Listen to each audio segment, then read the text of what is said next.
Yep. Yeah. So this way. Right away. Right away. Whoopa!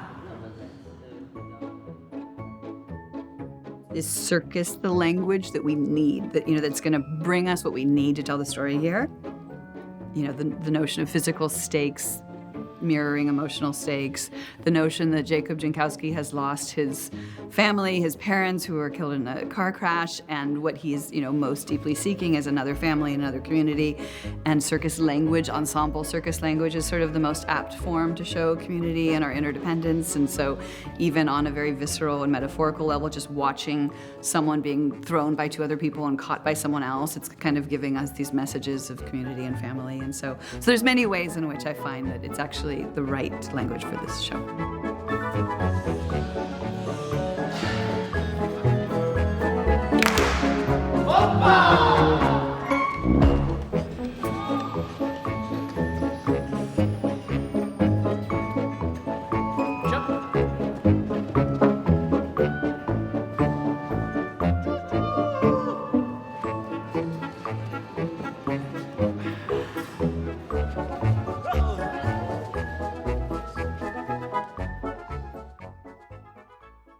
Circus, it's free flow.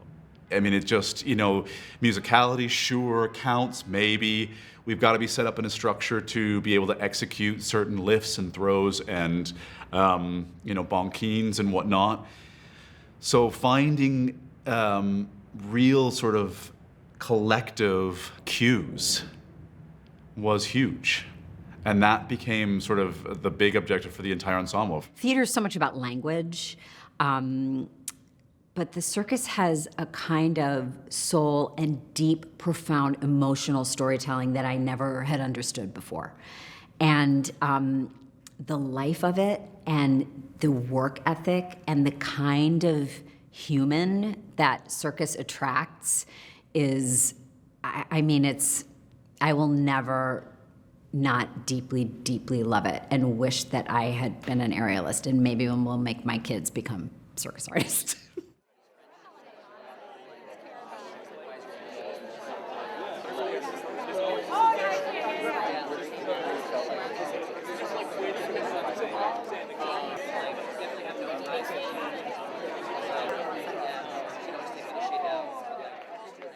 I'm Jess, she, her, I'm the director. I'm Shana Carroll, she, her, co-choreographer with the incredible Jesse Robb, circus designer, and I'm a Libra. In September of 2019, so almost 5 years ago, I got a cold email from Jessica Stone about, possibly incorporating a circus element into the piece. I was really inspired and motivated by how Jess wanted to use circus in the show. I think it's something that I tend to shy away from people who want circus because they just want, put some flips into the choreography and make it spectacular. All these challenging pieces inform one another over the course of many years, but I always knew pretty early on that I never wanted people to just arbitrarily peel off into back handsprings. And I really felt that she actually even was hesitant to use circus at all if she didn't feel like it was really key to the storytelling and would have, depth and power and metaphor and things that I hold, truly and dearly to my heart. And then the pandemic hit. So over the course of the pandemic, I was able to work on the design a lot, and Shane and I did workshops through Zoom. We have this window of time. Let's breathe and let's throw pasta on the wall and see what sticks. And so I think those workshops in those years with Jess, when often it was just the two of us, it made it easier for me to think through her brain and get an idea moving forward when things were crazier to go, no, I think this is what Jess wants, and I think she sees it like this. There's a ton of ideas I think we probably wouldn't have landed on if we weren't just able to kind of play around in a circus studio.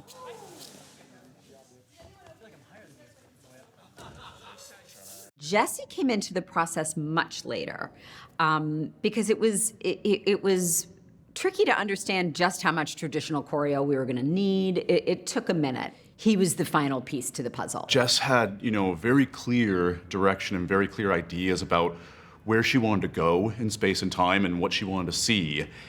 And Shana had a really clear indication about how she wanted to utilize Circus in telling those moments, as opposed to them being just a sort of slap-on of an abundance of tricks.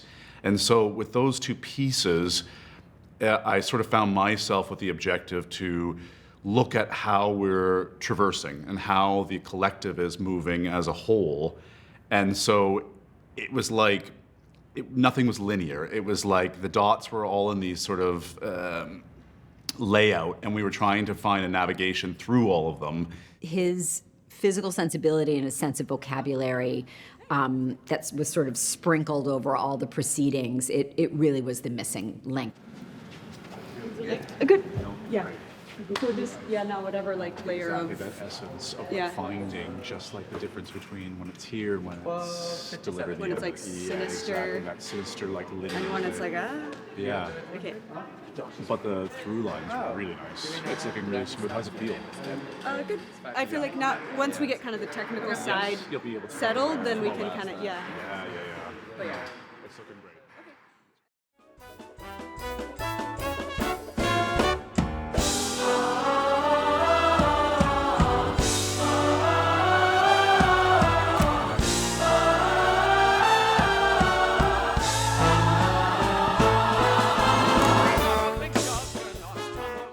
Water for Elephants is the story of a young man, Jacob Jankowski, who's about to get his diploma as a veterinarian from Cornell University, but his parents die in a car crash. And he, having lost everything, just walks out into a field, not knowing where he's going, what he's looking for, if he even wants to keep living, sees a train pass and just instinctively jumps that train, and it happens to be a circus train. And as he has landed in the circus, without choosing it, he first of all sort of discovers this family and community that he was probably missing after losing his own parents, and sort of falls in love with the circus to a certain extent, and falls in love with the wife of the owner. It is a story about home and finding home. I think that's told in a very beautiful physical way. And I think the collective of people in Water for Elephants, narratively and physically, show the idea of creating a space of humans and what that is as a home. And I think that that's really the essence of Water for Elephants. The fragility that is present in Circus, you always could just not be caught, fall off the wire, fall on your face. There is fragility involved, and it is the ultimate in high stakes. When you're creating it all, it's very intense, and when you're doing it with the stakes of a Broadway show, with the timeline of a Broadway show, there's this sort of cortisol level and intensity and emotion. And when you train acrobatics, you gotta be grounded and slow down. I often talk about crocodile mode, the way crocodiles bring their heart rate down or something when because it's just, physiologically, if you get on a tight wire and you're like this, you're not going to be able to balance. If you're on a bunkine and you're feeling more adrenaline, you're going to go early and then you're going to flip wrong. And so it's you have to trick your brain into just being super chill.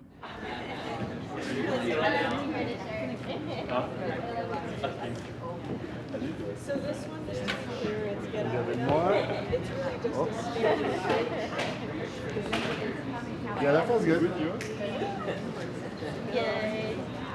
Yeah. Better than yesterday. So I was just yes. Goddess pose, you know what I mean? So it's more of a fifth position. Yes, exactly. And low, one of those things. Okay. You're a little fast coming up after the suction. When everyone's on the ground. Yeah. I do wonder about that because it has the little twizzle. Should I You are their cue. No one should be doing anything until you finish twizzling. Do you see what I mean? For the haymaster. So you shouldn't be rushing. And in fact, I actually find when you do section up, section down, section up, that the turn is actually a little too small. Like we want to get you more upstage, so you can actually do the full shimmy to get upstage. And then once you're clear is the cue for him to say he missed. In a normal circus show, every act needs warm up. You need to be able to touch your trapeze. You need to be able to get on your banquine and do a few tempos and feel okay. Where's the weight today? Where's my energy level? Just connect to a certain extent. So there's a certain amount of stage time that is needed. That's just to warm up the acrobatics and ideally every element of it. What's interesting with Water for Elephants is in a normal quote-unquote circus show, we would have like 2 hours of warm-up before the show to do each act, to touch on each thing, sometimes 3 hours depending on the show, and there's, much shorter period of time on a Broadway stage for that. And we've actually figured it out pretty well, and it's been really educational for me to realize, like, oh, actually we don't always have to warm everything up, we can be efficient, but we have to be so economic and know, okay, we're going to warm that trick up for 5 minutes. Now we're going to move on to this. I mean, talk about a 3-ring circus. That down, so it has a good kind of like. Yeah, I'll start as soon as you get up. That's when I'll start talking. Are we all ready? No, wait.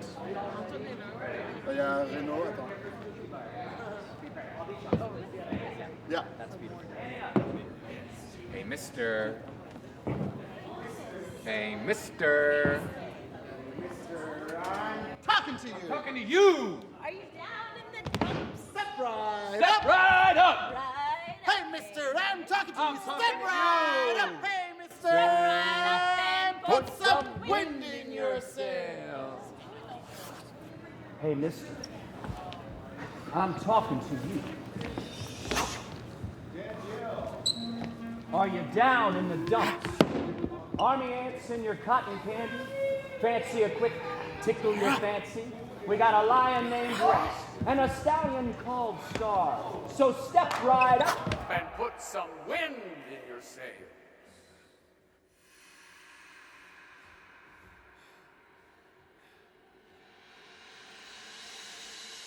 Hey, mister.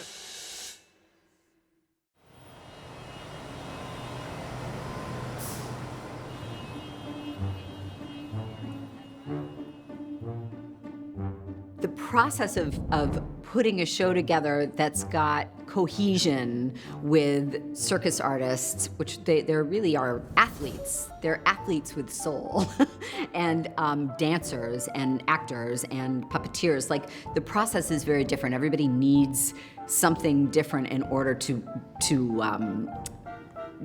work at their highest level in throughout the course of a day. As we looked at sort of the collective of the company, and I think that's something that's interesting that, Shane and I talked about the other day, is that there's only 7 circus artists that are trained in circus that are in the production, and there's 23 on the deck. And so as you kind of bring that collective together of people, Jess had a really clear direction on how we were going to move and where we were going to go. Shana had sort of the spice of the trick and how it was utilized in a way that was telling the story. And then it was sort of about how we got everybody to move in space and time and not look like it was a piecemeal of different bodies that were not part of the same circus troupe. It was really important to me that we have one company in honor of one story. And sometimes you see that even with a traditional musical, people who are hired to just dance and they're not inhabiting the stakes of a particular scene. It was very important to me that everybody buy in to this idea that this particularly vibrant chapter of this man's life not only changed the course of his life back then, but was about to change the course of his life now. Look alive. Pull it, shake it, break it. Again. Pull it. For me, Road was like my Rosetta Stone. I don't know what anyone had in their heads. Like, when I got the script, it said, there's a song and they put up the circus tent, and instantly, being a circus person, I've had a lifelong dream of doing an act about putting up a circus tent. Rigging. Oh my God, so much rigging. It required an equal amount of dance, traditional dance, and acro. And tying that together was hard. And it was, I remember so well because I had the script and I was in Hong Kong on another project in the hotel and just seeing, the pole and the ropes and the sledgehammers. And so that was the one thing that I really felt like I saw when there was nothing. Once they had established some ideas in terms of circus elements and how those were going to be utilitarian and what those were going to be in terms of building the site, we started exploring how the set pieces and the scaffolding and how those pieces were going to move to create the fairway or create the menagerie or the moment that we had the bark or the cooch tent, and how we were going to clear the deck in order to bring this pole up. And eventually, when you have the Prussian army of collaborators, by the time we got to our out-of-town tryout, maybe slightly before, each department is informing, each department. And then it became clear that we had 16 other humans that had to be a part of this production number that, hadn't somehow entered the deck yet. And so I was trying to feed task-based physicality that Jess had very clear indications of, I want this to happen here, I want that to happen here. When we had clear technical limitations in terms of space, and when, someone is sliding headfirst down a pole and we have a very clear radius of what we can work in and what we can't work in, and what can you do in that situation without making it look like there's a clear radius of clearance for someone to execute a trick. And that was a real balancing act.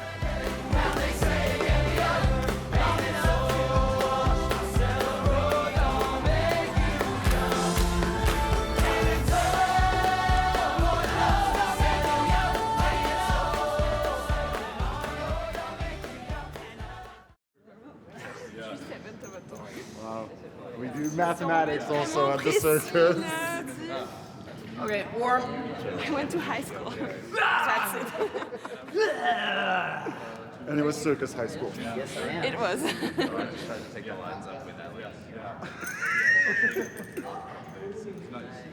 On est là.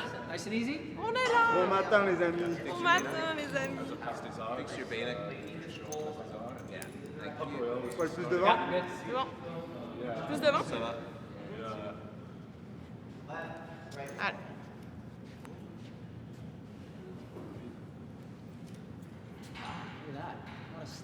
Là, ce serait là que je pousse, ouais. C'est qui le petit gars qui porte les colonnes? C'est Nico! Nico, il porte les colonnes! What I wanted was to cast people that I felt were naturally the right characters, and to really cast characters that not only had a certain look that I felt matched that era. If I had hired all graceful contortionists, I'm not sure I would have had that same element of grit and muscle for to represent the Rouse, and just people who had a certain look and a certain presence and a certain energy that I felt could have been written characters into this script. The different bodies, the circus artists, the dancers in the company, those that are actors and musically trained, they inform what the movement's going to look like, and they inform collectively how the structure is going to be built, and the pieces that they bring to the room, and how they are executing movement, and things that you try on their bodies, and how it morphs from what their expertise is and what their bodies actually naturally do best, really informs me what movement and what steps we're eventually going to end up with.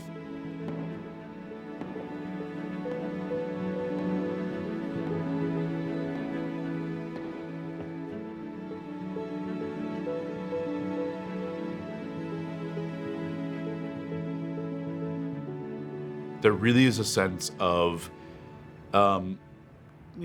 taking risks in life and making a pivot and making a change.